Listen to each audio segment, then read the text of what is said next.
Hello guys, आज हम लोग पढ़ने जा रहे हैं क्लास 12th का टॉपिक जियोग्राफिकल टाइम स्केल, जो कि एग्ज़ाम को लेके बहुत ही इंपॉर्टेंट टॉपिक है। सो हम स्टार्ट करेंगे geographical time scale. Evidence from biogeographical distribution. So Alfred Russel Wallace divided whole world in 6 biogeographical region. Alfred Russel Wallace नाम के एक वैज्ञानिक थे जिन्होंने पूरी विश्व को 6 जियोग्राफिकल रीजन में विभाजित किया था। फर्स्ट आर्कियोजोइक था, first Azoic, second Archaeozoic, third Proterozoic, fourth Palaeozoic, fifth Cenozoic and last is Mesozoic. So first हम देखेंगे एजोइक। एजोइक में इन्होंने क्या बताया था? वेलेस जी ने एजोइक में क्या बताया था? एजोइक में इन्होंने बताया था कि no life, chemical evolution continue. Azoic में लाइफ नहीं होती, जीवन नहीं होता, इसमें बस केमिकल इवोल्यूशन होता है, सिर्फ केमिकल इवोल्यूट करते हैं। Second is Archaeozoic. आर्कियोजोइक में प्रोकैरियोट्स आए थे और यूकैरियोट आए थे, यानी प्रोकैरियोटिक और यूकैरियोटिक की ऑरिजिन हुई थी। जो प्रोकैरियोटिक थे उनकी 4.3 बिलियन ईयर एगो हुई थी, और जो यूकैरियोटिक थे उनकी 1.5 बिलियन ईयर एगो हुई थी। यूकैरियोटिक्स में जैसे बैक्टीरिया हो गए, वायरस हो गए।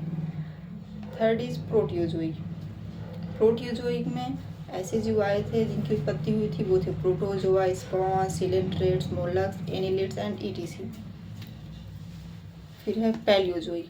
पैलियोजोइक को उन्होंने 6 पीरियड में डिवाइड किया था, जो थे first is Cambrian, Ordovician, Silurian, Devonian, Carboniferous and Permian. तो हम फर्स्ट देखेंगे कैम्ब्रियम। कैम्ब्रियन पीरियड था, इसमें क्या आए थे, किसकी उत्पत्ति हुई थी? कैम्ब्रियन पीरियड में ट्राइलोबाइट्स आए और आर्थ्रोपोड जो थे डोमिनेंट थे, यानी आर्थ्रोपोड इसमें प्रमुख माने गए थे।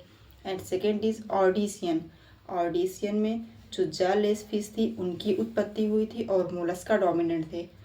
और सिल्यूरियन पीरियड में जो जा फिश थी वो डोमिनेंट हो गई थी और ट्रू फिश की ऑरिजिन हुई थी सिल्यूरियन पीरियड में। सिल्यूरियन पीरियड में जालेस फिश जो थी वो डोमिनेंट हो गई थी और सिल्यूरियन पीरियड में ट्रू फिश की ऑरिजिन हुई थी। एंड डिवोनियन पीरियड में जो फिश थी वो डोमिनेंट हो गई थी और एम्फीबिया की ऑरिजिन हो गई थी डिवोनियन पीरियड में। एंड कार्बोनिफेरस में एम्फीबिया का इसे गोल्डन एज कहा जाता है। कार्बोनिफेरस को ये मोस्ट इंपॉर्टेंट है, पूछा जाता है कि गोल्डन एज किस पीरियड को कहा जाता है? कार्बोनिफेरस को गोल्डन एज कहा जाता है। किसका? एम्फीबिया का golden age is Carboniferous. And इसमें ऑरिजिन ऑफ रेप्टाइल्स की भी इसमें ऑरिजिन हुई थी। And last is Permian.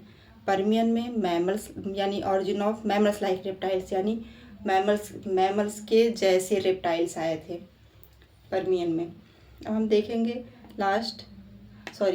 Cenozoic period. Fifth is Cenozoic. Cenozoic को 3 पीरियड्स में डिवाइड किया गया था। First Triassic, second Jurassic and third is Cretaceous period. अब इसमें हम देखेंगे कि ट्रायसिक पीरियड्स क्या होता है। ट्रायसिक पीरियड्स में क्या आए थे? ट्रायसिक पीरियड्स में डायनासोर्स की उत्पत्ति हुई थी और एग लेइंग मैमल्स की हुई थी। यानी जो ट्रायसिक पीरियड्स है इसमें डायनासोर्स की उत्पत्ति ऑरिजिन हुई थी और एग लेइंग मैमल्स की हुई थी, जो अंडे देते हैं, ऐसे मैमल्स की ऑरिजिन हुई थी इसमें। एंड सेकेंड है Jurassic period.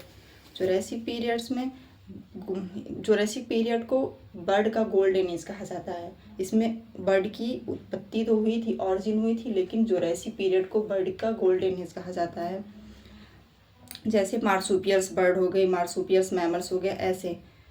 And third is Cretaceous period. Cretaceous period जो थे इसमें जो डायनासोर्स थे वो एक्सटिंक्ट हो गए थे, यानी क्रिटेशियस पीरियड जो है लास्ट पीरियड है सीनोजोइक इरा का। इसमें जो डायनासोर्स थे वो गायब हो गए थे और प्लेसेंटल मैमल्स की ऑरिजिन हुई थी और मॉडर्न बर्ड की ऑरिजिन हुई थी क्रिटेशियस पीरियड में। And last is mesozoic region. Mesozoic region जो है इसको दो पार्ट्स में डिवाइड किया गया था। फर्स्ट टर्शियरी था, सेकंड क्वार्टिनरी था। टर्शियरी को 5 इरा में डिवाइड किया गया था: पैलियोसिन, इयोसिन, ओलिगोसिन, मियोसिन और प्लियोसिन।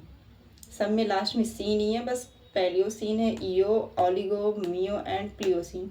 इसको सीक्वेंसली ही याद भी करना पड़ेगा क्योंकि ये एग्ज़ाम में सीक्वेंस से ही पूछा जाता है। एंड जो इसका क्वार्टिनरी पीरियड था, क्वार्टिनरी पीरियड को 2 पार्ट्स में डिवाइड किया गया था, प्लीस्टोसीन एंड होलोसीन।